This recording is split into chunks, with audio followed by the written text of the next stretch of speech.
September 1997. Princess Diana had been dead for 3 weeks. Prince William was 15. Prince Harry was 12. They just walked behind their mother's coffin in front of millions of people.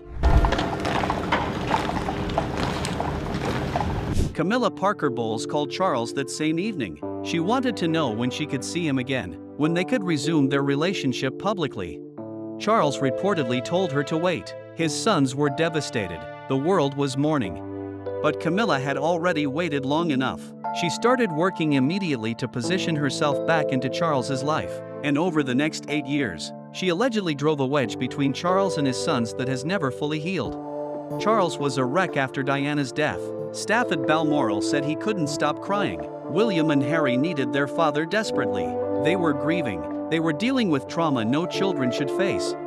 Charles did step up initially. He spent time with the boys at Balmoral, but Camilla was calling constantly, multiple times a day. She wanted updates. She wanted to know when Charles would be back in London. I'm 75 now, and I can't remember anybody. Royal protection officers said Camilla's calls would visibly upset Charles. He'd step away from his sons to take them. Sometimes he'd be gone for 30 minutes or more. By November 1997, just 3 months after Diana's funeral, Camilla wanted to meet Charles in person. Charles arranged it. He told William and Harry he had business meetings in London. He didn't tell them he was seeing Camilla. British TV presenter Anne Robinson has confirmed she is in a relationship with the Queen's ex-husband, Andrew Parker Bowles. I can't tell you how much I sympathise with the way everybody has had to endure this unbelievably testing and challenging time. William found out from palace staff. He was furious. His mother had been dead for 12 weeks, and his father was already sneaking around with the woman Diana had blamed for destroying their marriage. She was the villain. She was the third person in the marriage. She needed to rehabilitate her image. You and your brother both directly asked your dad not to marry Camilla. Yes. Why? Harry was younger and less aware, but William made sure Harry understood. The brothers became united in their opposition to Camilla. I can't remember anybody except the Queen being there. She was the only one, so I think she carved her own role. Camilla had a clear plan. She positioned herself as Charles's emotional support. She'd tell Charles that nobody understood him like she did, that his sons would eventually move on with their own lives. Palace insiders say Camilla would undermine Charles's confidence as a father. If William or Harry were acting out, she'd suggest Charles was being too soft. One former staff member said Camilla would make Charles feel guilty about spending too much time with his sons. By 1998, Charles was seeing Camilla regularly. Charles was lying to William and Harry about these meetings. William confronted his father in early 1998. He told Charles that he and Harry weren't ready to accept Camilla, that they needed Charles to focus on being their father. You wrote that I even wanted Camilla to be happy. Maybe she'd be less dangerous if she was happy. Mm-hmm. How was she dangerous? Because of the need for her to rehabilitate her image. That made her dangerous. That made her dangerous because of the connections that she was forging within the British press.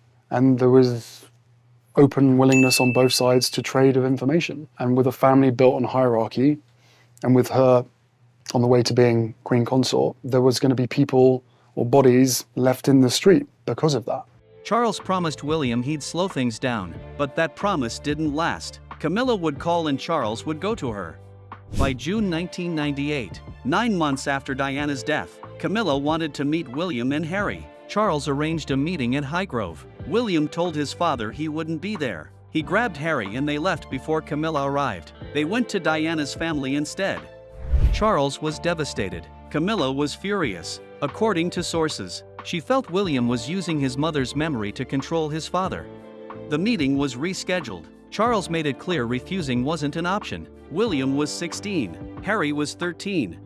The meeting happened at St. James's Palace in late June 1998. It lasted about 30 minutes. William was cold and formal. Harry was reportedly silent. When it was over, they left as quickly as possible.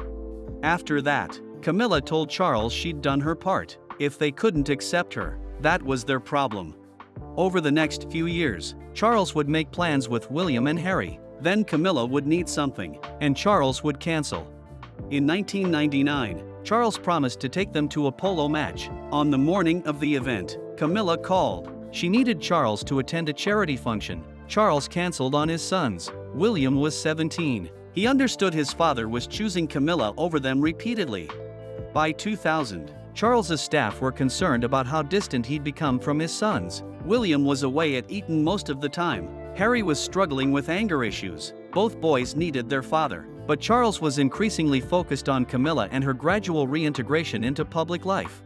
In 2001, Charles hosted a party at Highgrove for Camilla's 54th birthday. William and Harry were invited. William attended briefly out of obligation. Harry didn't show up at all.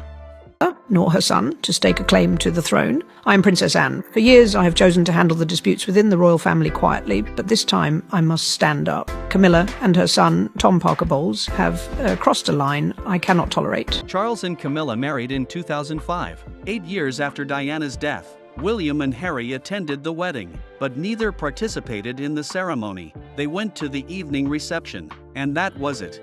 They attended because refusing would have caused a public scandal, but they weren't happy about it. They did their duty. The relationship between Charles and his sons has reportedly never fully recovered. William maintains a cordial but distant relationship with his father. He's polite to Camilla when necessary, but there's no warmth there. Harry's relationship with Charles deteriorated even further. In his memoir published in 2023, Harry wrote about feeling like his father chose Camilla over him and William. He described feeling abandoned during the years after his mother's death. Charles genuinely doesn't understand why his sons still harbor resentment. This summer marks 20 years since our mother died, and she achieved so much in her life. From his perspective, he waited years to marry Camilla. He tried to include his sons in the process. But from William and Harry's perspective, their father prioritized his relationship with the woman who helped destroy their parents' marriage over his relationship with them, and they feel he did it during the worst period of their lives, when they needed him most. Today, William is preparing to be king. He has his own family. He's civil to Camilla because he has to be, but he's never forgiven her for how she inserted herself back into his father's life immediately after his mother died. Harry lives in California now. He barely speaks to his father. He's written publicly about his resentment toward Camilla. Charles got what he wanted. He married Camilla. She's queen consort now, but the cost was his relationship with his sons, and he's never fully understood why the trade-off bothers them so much. Do you think Camilla manipulated the situation, or was she just trying to be there for Charles? Let us know in the comments. Subscribe and turn on notifications for more stories about what really happened behind palace doors. Thanks for watching.